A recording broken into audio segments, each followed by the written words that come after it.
Steep, rough, and fast. A good short travel bike can do one at a time, a good enduro bike too, but for all three, there is only one tool for the job, the downhill bike.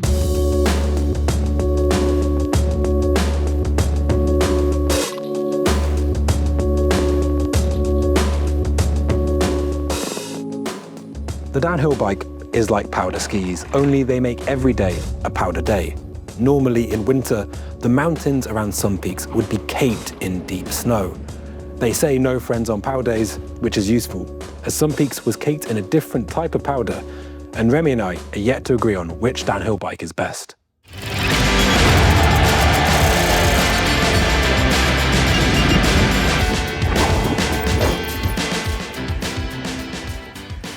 This is the all-new Scott Gambler. It is a crowd pleaser. If that crowd were made up of industrial design students who wanted a bike not only to be functional, but also have a certain feng shui. First things first, the shock.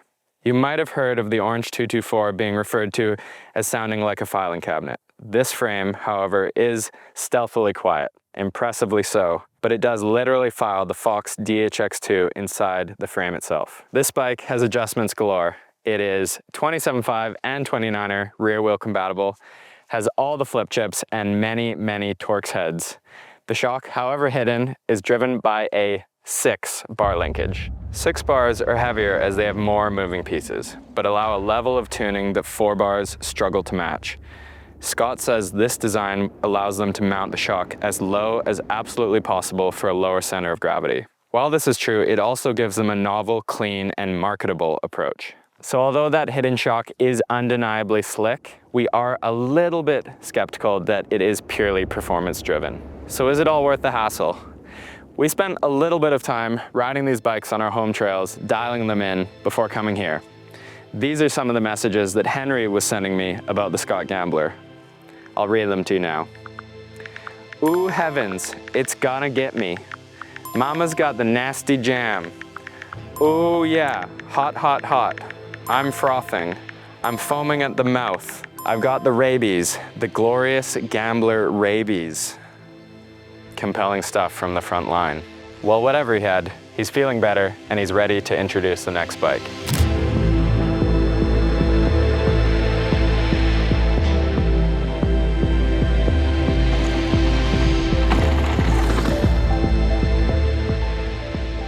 The other bike we've brought to contrast and compare to the Scott isn't carbon, and it doesn't have a shock lodged in its intestines. It is, however, a World Cup winning, World Champs winning bike that is the heartthrob of the core mountain biking crowd. If any of you know the Framework story, you'll know that Nico Mullally, who rode for some of the biggest and best brands in the industry, including Scott, felt that quite simply he could do a better job himself. So he hired some of the fastest racers in the business to prove out his theories. The Frameworks DH, as you may have guessed it, is Frameworks' downhill bike. And its no bullshit approach doesn't finish with the name, it only begins. This bike features big, raw aluminium tubing on the front triangle and a carbon rear end that is more about ease of alignment and ride characteristic than it is about a sleek aesthetic. Plus, geometry that isn't so much jaw-dropping, but BB dropping. This thing is ultra low in some regards, yet actually manages to illustrate the point of stack, an often misunderstood geometry figure. People tend to think that stack is affected just by the bars getting higher, but it can also be increased by the bottom bracket getting lower. This bike does both, giving something that has a very high front end paired to a very low bottom bracket. It doesn't so much put you in a good riding stance as it does a good fighting stance, as you feel like you're stood up, fists are high, ready to punch the trail right in the middle of its horrible face. This bike is all about making the most out of simple ingredients, whether that's the material choice, the forebar, or its ease of service. That's not to say it's a village idiot though, and it is refined in its own way. It delivers bags of confidence that most bikes could only dream of. Downhill bikes often get labeled as being for only one type of rider, but different riders have different demands. I can think of no better rider to touch on general riding as our very own Henry Quinney, who basically does bicycle touring, but on a downhill bike.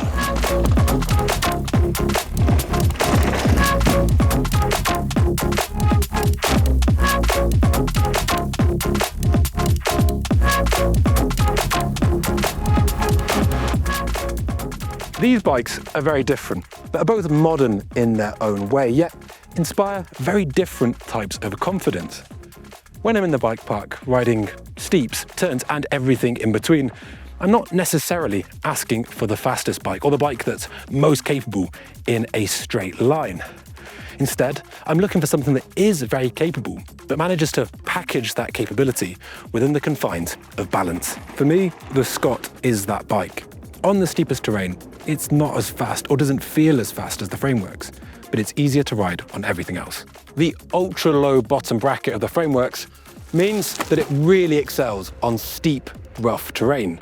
Funnily enough, the bottom bracket of the Scott can go as low, but I've got a feeling that's really meant for a 29-inch rear wheel, as should you be running it in a mixed wheeled setting, you're going to be getting something that is very, very slack. The low bottom bracket of the Frameworks rewards precision in the rough stuff, and a rider who can really separate bike and body in the turns as they pendulum swing their mass from side to side. And you know what? Maybe I'm not that guy.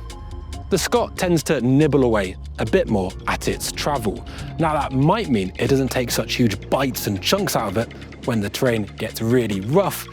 It does suit my preference that little bit more when I'm pottering around, and combines with that geometry that I feel is a bit more balanced really, really well. We've lengthened the Scott and shortened the Frameworks with reach adjust headsets to make them roughly the same size, although it should be noted the Frameworks is a very big large.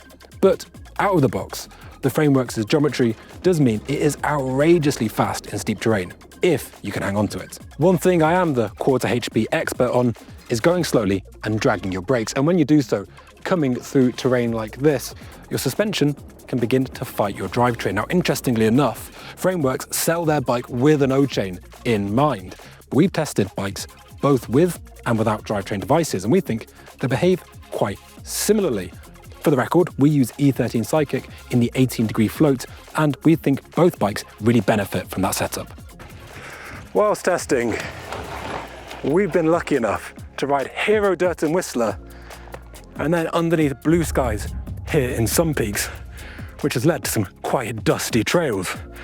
Now what that means is, when it comes to frame compliance, we might not be able to take the most well-rounded or even-handed approach. That's because if we were riding something like this, an off-camber shoot in the wet, we would probably be wanting something a bit different when it comes to the feel of our frames. Now, these bikes are both quite similar in terms of their level of compliance, although the Frameworks is a bit more of a brute in terms of fore and aft stiffness. I would say that because the Frameworks has got a lower bottom bracket, it doesn't get punished by that lack of give to the same extent as the Scott does when you are crawling, clambering, or even just hoping for the best down slippery chutes. But when it comes to suitability for racing, I don't know. Maybe ask that guy.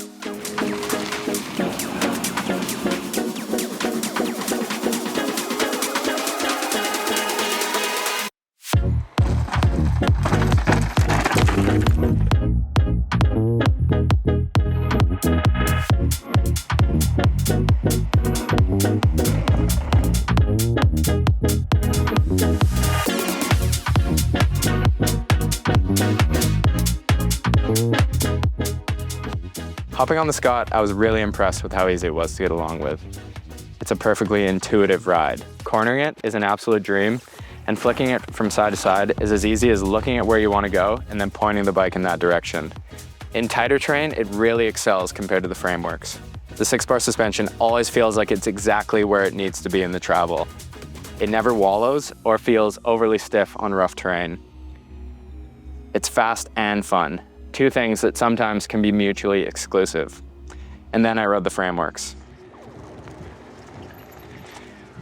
It wasn't until doing back-to-back runs here in Sun Peaks with its ultra-fast, ultra-steep tracks that I really noticed just how capable this Frameworks is. Sometimes this bike's ultra-aggressive geometry with its low BB and high bar can slow you down in tighter terrain. But maybe that's just a chance to rest your hands in between death gripping sections. But let's see what the times have to say.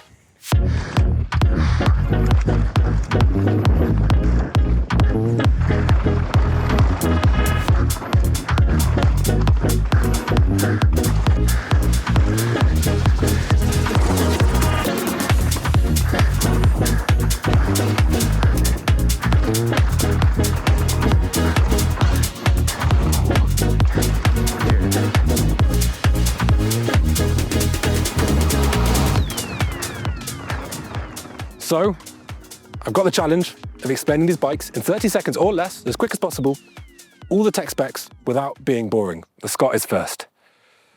Focus. Right. So it's got an adjustable rear end length, but the 29 can't be used in the short position. There's an adapter which can go either way to suit the position. The shock is obviously inside the frame. You can pop off these two covers to get to the parts. It's actually really, really easy and simple and clean, and I actually quite like it. I guess it's also gonna be really, really good for washing at muddy races. The telemetry box can be run inside the frame, which is really, really good for racing. But the rod can be moved on the outside, means you can swap between shocks without having to take the rod off. That's great. Reach Adjust headset, I really like. Sag indicator around the bottom bracket shell. It's also got Torx everywhere, which I resent, and I don't know why, but there's a multi-tool in the bottom bracket shell thing. Is that it? PB. Whew. So now it's time for the frameworks. I set a searing pace for the Scott. I was actually quite happy with.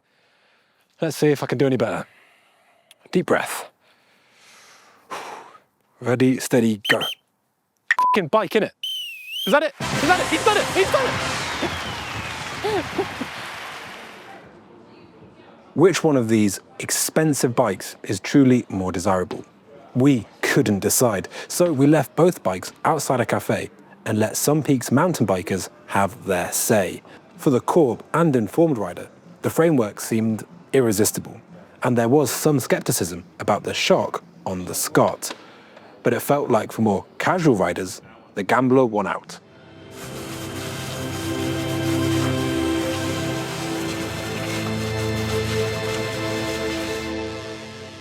We came to Sun Peaks with two of this year's most interesting downhill bikes, the Scott Gambler and the Frameworks Downhill. But how do they stack up, and what would we choose? Henry loved the Scott Gambler for its easy handling and intuitive ride, and I would have to agree. In a different life, I think I would choose the Scott every single time. But in this life, I prioritize speed more than anything else. And the Frameworks' ceiling for speed is even higher than its stack. What bike would you guys choose? Get into an argument in the comments below. Thanks to Sun Peaks for having us. We had a blast. Thanks for watching, and we'll see you next time.